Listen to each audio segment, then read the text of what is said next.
একজন মুসলিমের চারিত্রিক বৈশিষ্ট্য কেমন হবে? শুধু মুসলমানের ঘরে জন্ম নিলেই মুসলিম হওয়া যায় না।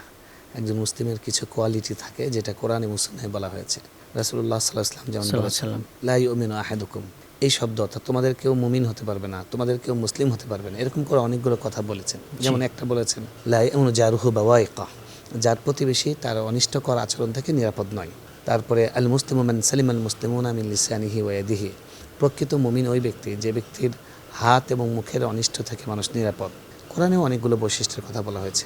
আল্লাহ বলেছেন, ইন্নামাল মুমিনুনা আল্লাযীনা ইযা যুকিরাল্লাহু ওয়াজিলাত কুলুবুহুম ওয়া ইযা তুলিয়াত আলাইহিম আয়াতুহু যাদাতহুম ঈমানা। প্রকৃত ঈমানদার তারাই যখন তারা কোরআন তেলাওয়াত শোনে, ওয়া ইযা সামি'উ মা উনজিলা ইলার রাসূল তারা আ'ইনুহুম তাফিদু মিনাদ দাম, যখন তারা কোরআন তেলাওয়াত শোনে তাদের চোখ দিয়ে অশ্রু ঝরে। তারপরে মুমিন কখনো লা ইয়াকযিব, মুমিন মিথ্যা কথা বলে না, মুমিন ধোঁকা দেয় না, মুমিন প্রতারণা করে না। লাইসা মিন্না মান গাশশানা ফালাইসা মিন্না, যারা মানুষকে ধোঁকা দেয়, প্রতারণা করে, ব্যবসার মধ্যে প্রতারণা, কথার মধ্যে প্রতারণা, এখন নানান রকমের অনলাইন বিজনেস, বেশিরভাগই প্রতারণা। এই যে প্রতারণা যারা করে তারা মুসলিম হতে পারে না, আল্লাহ রাসূল সাল্লাল্লাহু আলাইহি ওয়াসাল্লাম বলছেন। তো এরকমভাবে তিনি বলেছেন যে লা ঈমানা লিমান লা আমানাত লাহ, যার আমানতদারি নাই তার ঈমান নাই।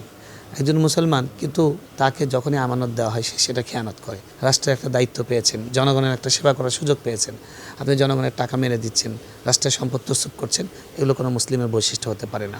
মুসলিমের একটা বৈশিষ্ট্য হলো যে তার ভিতরে আমানতদারিতা থাকবে। তারপরে লা ঈমানা লিমান লা আহদা লাহ, আহদুন মানে প্রতিশ্রুতি, আপনি যখনই কারোর সাথে কোনো প্রতিশ্রুতি দিয়েছেন প্রতিশ্রুতিটা রক্ষা করার মুমিনের বৈশিষ্ট্য। আগেকার আরবদের এরকম অনেক ঘটনা আছে, তারা জীবন দিয়ে দিত কিন্তু কথা বলতো মুসলমানের এক কথা, কিন্তু আফসোস এখন মুসলমানদের কথার কোনো দাম নাই। আমরা প্রতারণা করছি, মায়ের সাথে প্রতারণা, ভাইয়ের সঙ্গে প্রতারণা, তারপরে কথা দিয়ে কথা রাখছি না। এই বৈশিষ্ট্যগুলোকে আমাদের বেরিয়ে আসতে হবে। তারপরে মুমিনের আরেকটা বৈশিষ্ট্য হলো মুমিন বিনয়ী হয়, মুমিন নরম ভাষায় কথা বলে, নম্র ভাষায় বিচরণ করে। ওয়ালা তামশি ফিল আরদি মারহা, আল্লাহ কোরআনে বলছেন যে তোমরা অহংকার বসে পৃথিবীতে বিচরণ করো না। ইন্নাকা লান তাখরিকাল আরদা ওয়া লান তাবলুগাল জিবালা তুলা, আমরা যে অহংকার করব, আমরা কিসের সমান উঁচু হতে পারি? পাহাড়ের সমান উঁচু হতে পারবো না। হ্যাঁ, এবং আমরা পৃথিবী কত লম্বা সেরকম লম্বা হতে পারবো না, অর্থাৎ পাহাড়ের মতো উঁচু হতে পারবো না। তো জমিনটাকে ফেরে আমরা নিচেও ঢুকতে পারবো না। এই জন্য মুমিনের একটা বৈশিষ্ট্য, তারা বিনয় হয়। মুমিন সবসময় পরোপকারী হয়, মুমিনের হৃদয় সবসময় নম্র হয়।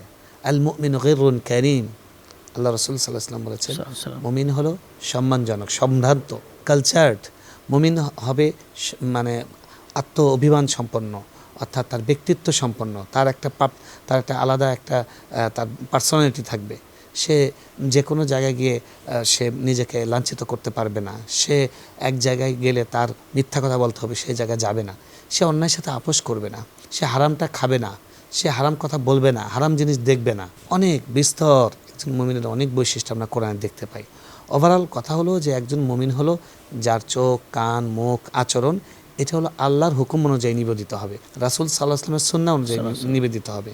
এটা সে অন্য থেকে তার বৈশিষ্ট্য হবে আলাদা, সম্মানিত এবং মানুষকে ভালো লাগার মতো, মানুষকে মুগ্ধ করার মতো।